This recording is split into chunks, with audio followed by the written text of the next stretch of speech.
Okay, I have in my hand 5 marbles. 2 of them have a significant amount of blue. The other 3 each have a significant amount of red. So we're going to call these red. We're going to call these blue. Now, if I just mix these marbles up without looking, so I'm sure to have lost track of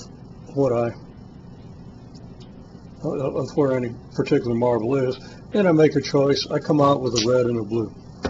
And I drop one on the floor. Okay, now do it again. Okay. Red and a blue again. So I guess we can conclude that I'm always going to come up with 2 different colors. Let's try once more. And red and a blue again. So my hypothesis is being confirmed. Do it again. Okay, let's take these 2. 2 red. Okay. Now what's a sample space for selecting 2 marbles out of 5? Well, there are 3 red and 2 blue marbles. Could a sample space be red, red, red, blue, blue, red, blue, blue?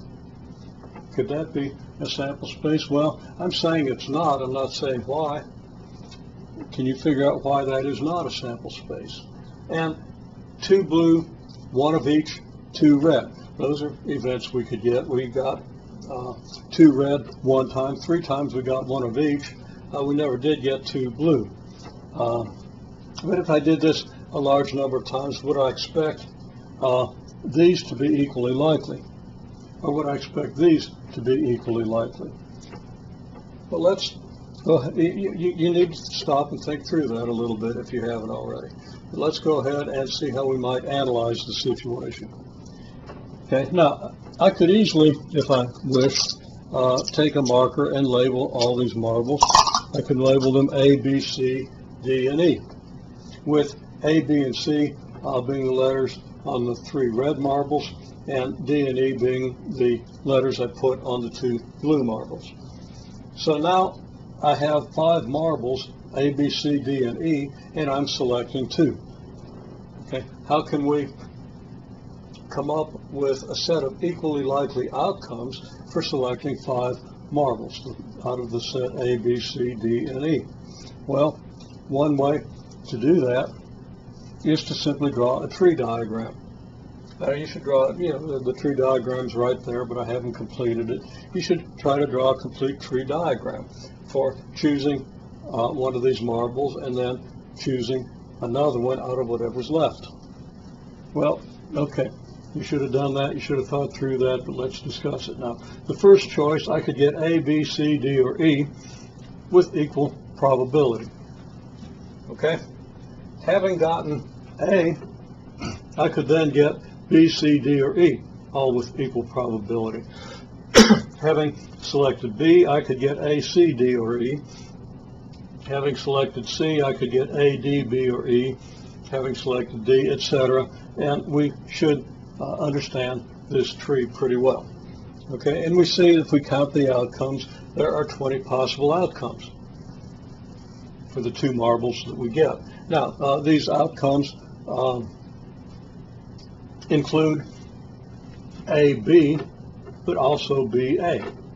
We include AC, but also CA. We can get AD, also DA, AE, also EA. So we could have listed a smaller sample space if the order of the marbles doesn't matter.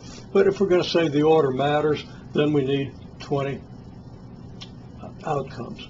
If the order doesn't matter, then we could do a somewhat simpler tree. There are 5 choices for the first, 4 choices for the second. Okay, every time we make a choice of the first marble, there are 4 choices for the second. Okay, and that satisfies what's called the uniformity criterion that we'll talk about a little more.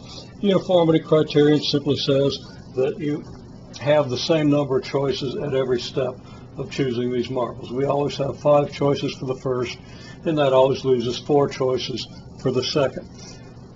That tells us that we can multiply the 5 choices we have for the first and the 4 choices we always have for the second to get 20 possible choices for the 2 marbles. And That, of course, matches the number of possible outcomes we can get. A, B, A, C, A, D, A, E, etc. If we count them, we see that there are 20 possible outcomes.